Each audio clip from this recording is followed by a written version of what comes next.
Hello everyone, this is Gokila from the Department of Computer Science with Cybersecurity.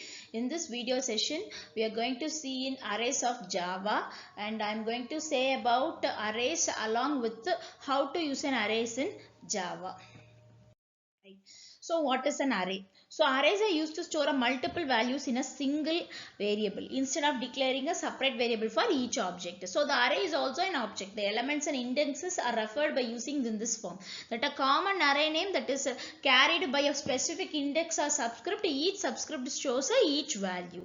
So arrays can be declared with the help of square bracket. We can declare a variable that holds the array of strings.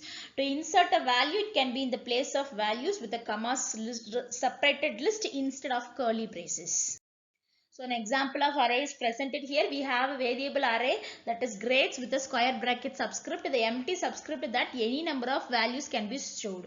So we introduced a new array called as float with the num students, and students values being declared with the help of loop. That loop is used for storing the particular values of the grades of the student. So how to access an array elements?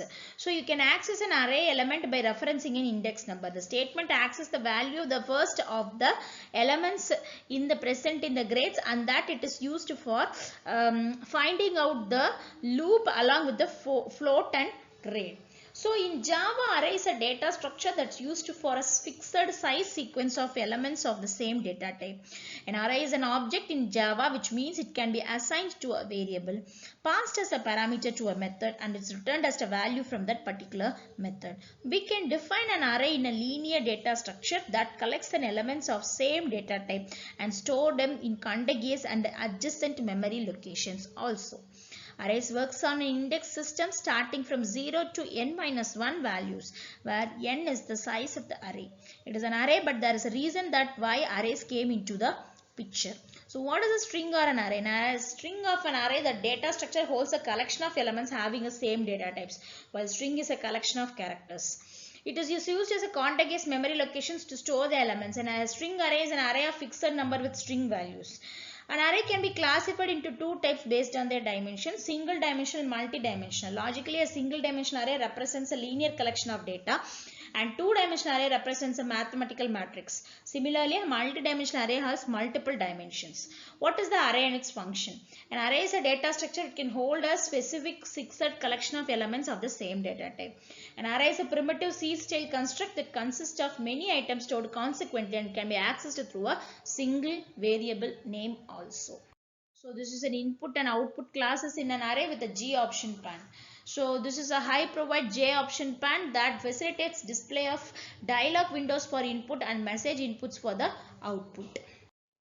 So this is an example that the static string shows an input string prompt, displays a dialog video that displays an argument prompt and return a character sequence for the particular user. It also displays a containing message that can be specified inside the container. So that container can also be used for a specific class or a specific member.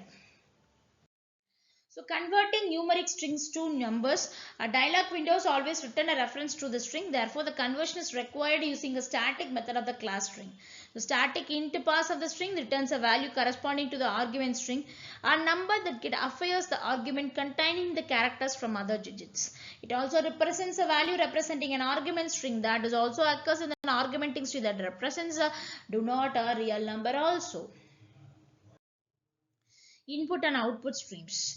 An input stream is a sequence of character representing the program with input data. An output stream is a sequence of character that represents the programs in the output data also.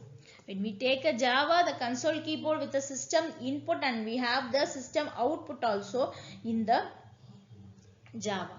So an input stream data is a bridge of gap between byte streams to character streams. It reads the bytes and decodes them into a character by using a specific character set.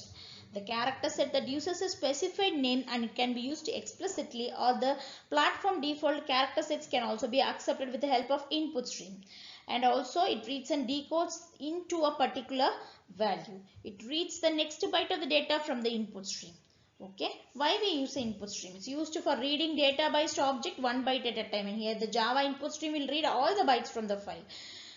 when we go for a particular value. What is the function of the input stream is that it is used for specified array and it's available the number of bytes that in the input stream mark as the position to which the data can be read. How we can reuse input stream? We can restart reading the input stream that reaches to the end of the stream and unidirectional moves in only in single direction.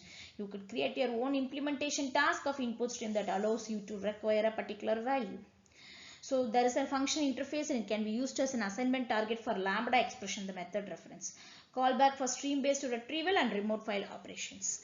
And it would say input stream, it's an available of estimate of number of bytes that can be ripped from the input stream without blocking, which may be 0 or 0 when the stream has been detected. And the output can also be done with the help of this input stream also.